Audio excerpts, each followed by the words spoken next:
Assalamualaikum one class. How are you all? My name is Miss Nasia from Junior Campus High School. I am your science teacher.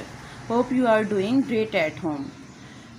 Dear students, वैसे तो आप general science की reading book work homework में पहले कर चुके हैं, लेकिन असेसमेंट की अच्छी तैयारी के लिए मैं आपको ये चैप्टर रिवाइज करवा रही हूँ। डियर स्टूडेंट्स, लेक्चर 1 जो कल हमने किया था, क्या आपने उसको रिवाइज कर लिया है? होपफुली वो आपने कर लिया होगा।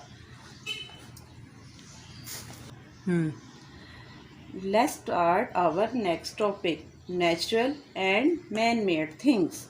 Okay students, as you can see, there are some difficult words on the board from your chapter, so listen very carefully and repeat them after with me. Surrounding. Very nice, very good. I hope आप मेरे साथ इसको पढ़ रहे हैं. मुझे लग रहा है कि आप पढ़ रहे हैं. बहुत अच्छा आप पढ़ रहे हैं. Clouds. Very good. Radio.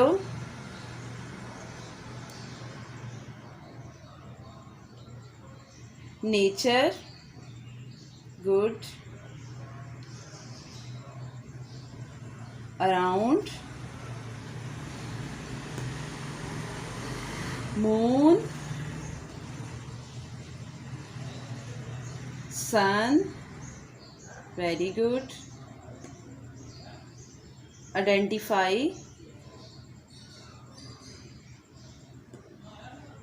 Furniture. Very good. Reproduce.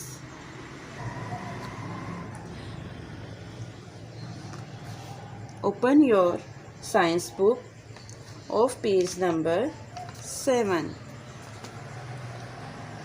Do you know what are natural things?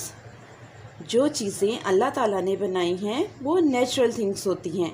आपको अपने इर्द गिर्द बहुत सी ऐसी चीज़ें नज़र आती हैं जो अल्लाह ताला ने बनाई हैं, जैसे sun, sky, air, mountains, water, vegetables, fruits और एनिमल्स. ये सब चीज़ें अल्लाह ताला ने ही बनाई हैं ना. इसी तरह आपकी बुक में भी कुछ एग्जाम्पल्स हैं. Let's see. Let's see.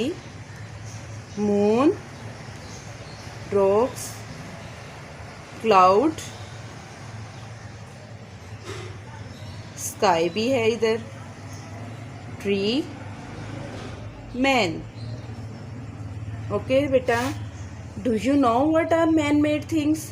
जो चीज़ें इंसान बनाते हैं वो man-made things होती हैं. आप अपने इर्द गिर्द देखें, अपने घर में, स्कूल में आपको बहुत सी चीज़ें नज़र आएंगी जो इंसान बनाते हैं. लाइक आप अपने रूम में देखें, बेड, सोफ़ा, फ़ैन, लाइट और बहुत सी ऐसी चीज़ें हैं. इसी तरह आपकी बुक में भी कुछ एग्जाम्पल्स दी गई हैं, जैसे razor, pencil, bulb, cloth, house. Okay बेटा, अब आपको नेचुरल थिंग और मैन मेड थिंग्स के दरमियान डिफरेंस समझ आ चुका है. Now solve this part by itself it very neatly and carefully. Please hold your pencil in your hand and solve this part by yourself. बेटा, आपको ये समझ आ चुका है ना, तो आप अभी इसको जल्दी से सॉल्व कर लें. आपने यहाँ पर अपनी मर्ज़ी से नेचुरल थिंग्स और मैन मेड थिंग्स लिखनी हैं. Go to page number 8. यहाँ पर आपको रिव्यू दिया गया है, जो मैंने आपको फर्स्ट लेक्चर दिया था और जो आज का लेक्चर दिया है. आपने इसको अच्छी तरह ये रीड कर लेना है. ये आगे आपके क्वेश्चन आंसर्स हैं. क्वेश्चन आंसर्स को आपने नोट्स में से अच्छी तरह याद कर लेना है. आगे आपकी फिल इन द ब्लैंक्स हैं. बेटा, बहुत से बच्चे ऐसे होंगे जो इस एक्सरसाइज को खुद से सोल्व कर चुके होंगे, लेकिन कुछ बच्चे करने वाले रहते होंगे. इसीलिए मैं आपके साथ ये एक्सरसाइज सोल्व करने जा रही हूँ. ताकि जिन्होंने नहीं किया वो सॉल्व कर लें और आपकी असेसमेंट की तैयारी अच्छी से हो जाए। Please hold your pencil in your hand and solve it with me. Things made by man are called dash things. Write down it with me. Man-made thing. Very good. Things made by nature are called dash things. Very nice. Natural things. A plant grow from dash. ये तो सभी को आता है। Seeds. Very good. Things which can breathe, grow, feel, eat and reproduce are called dash things. Living things. A rock is a dash thing. Non-living thing. Very nice.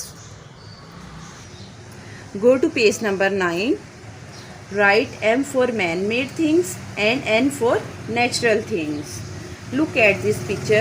Tell me it is a man-made thing or a natural thing. Write down N. N means natural thing.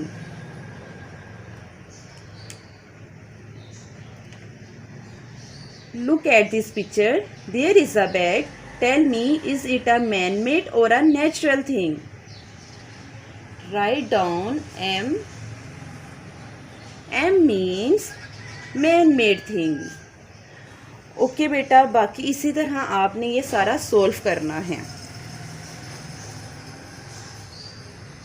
Okay, अच्छा जी, आगे क्या आ गया है? आगे आ गया है fun time.